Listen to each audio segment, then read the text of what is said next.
Assalamualaikum teman-teman, jangan lupa untuk subscribe ya. Baik, mari kita telah lebih lanjut teori tentang trauma masa kecil Akainu yang terkait dengan naga langit. Tenryubito premis teori trauma masa kecil. Teori ini berupaya menjelaskan intensitas dan ekstremitas kebencian Akainu terhadap segala bentuk kejahatan, terutama bajak laut, dengan menghubungkannya pada pengalaman traumatis di masa lalunya yang melibatkan naga langit.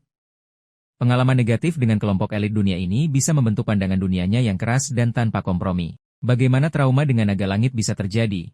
Menyaksikan kekejaman naga langit, Akainu mungkin menyaksikan secara langsung kekejaman, kesewenang-wenangan, atau penyalahgunaan kekuasaan yang dilakukan oleh naga langit terhadap orang-orang yang tidak berdaya di masa kecilnya. Trauma ini bisa membuatnya mengembangkan pandangan bahwa pelanggaran hukum, sekecil apapun, dapat mengarah pada tirani dan penderitaan yang lebih besar, seperti yang ia saksikan. Menjadi korban kekejaman naga langit, Akainu atau orang-orang yang ia cintai mungkin menjadi korban langsung dari tindakan semena-mena naga langit. Pengalaman ini bisa menanamkan rasa marah dan keinginan yang kuat untuk menegakkan keadilan dan mencegah orang lain mengalami nasib serupa. Ketidakberdayaan menghadapi kekebalan hukum naga langit, Akainu mungkin tumbuh dalam lingkungan di mana kejahatan naga langit tidak dapat dihukum karena status istimewa mereka. Rasa frustrasi dan ketidakberdayaan melihat ketidakadilan merajalela bisa membuatnya bertekad untuk memastikan bahwa tidak ada pelanggaran hukum yang lolos begitu saja ketika ia memiliki kekuatan untuk mencegahnya. Pengkhianatan oleh sosok yang terhubung dengan naga langit. Mungkin ada figur otoritas atau seseorang yang dipercaya Akainu di masa kecilnya yang ternyata memiliki hubungan dengan naga langit dan melakukan pengkhianatan atau kekejaman. Ini bisa menghancurkan kepercayaannya pada tatanan sosial yang ada dan membuatnya mengadopsi pandangan yang lebih ekstrim tentang penegakan hukum. Mengapa trauma dengan naga langit relevan dengan kebenciannya pada bajak laut? Meskipun naga langit dan bajak laut adalah entitas yang berbeda, trauma dengan naga langit bisa membentuk pandangan Akainu tentang otoritas dan pelanggaran hukum secara umum. Pelanggaran kekuasaan, baik tindakan semena-mena naga langit maupun kejahatan bajak laut adalah bentuk penyalahgunaan kekuasaan yang menyebabkan penderitaan bagi orang lain.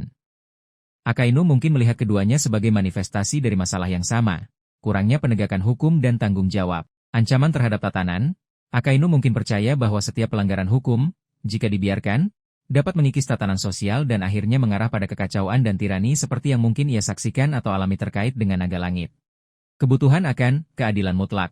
Trauma masa kecil dengan impunitas naga langit mungkin mendorong Akainu untuk mengadopsi filosofi keadilan mutlak sebagai reaksi ekstrim terhadap ketidakadilan yang ia rasakan di masa lalu.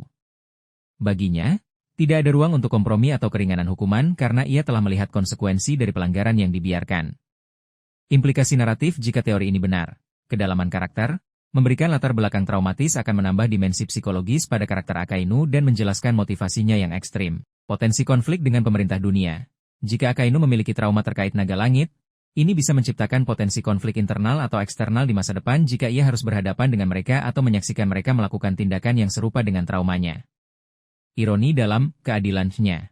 Akan ada ironi jika seorang penegak keadilan mutlak ternyata dimotivasi oleh trauma yang disebabkan oleh kelompok yang berada di puncak tatanan dunia yang ia bela. Meskipun ini hanyalah teori, menghubungkan kebencian Akainu dengan trauma masa kecil yang melibatkan naga langit adalah cara yang menarik untuk menjelaskan ekstremitas pandangannya dan menambahkan lapisan kompleksitas pada karakternya.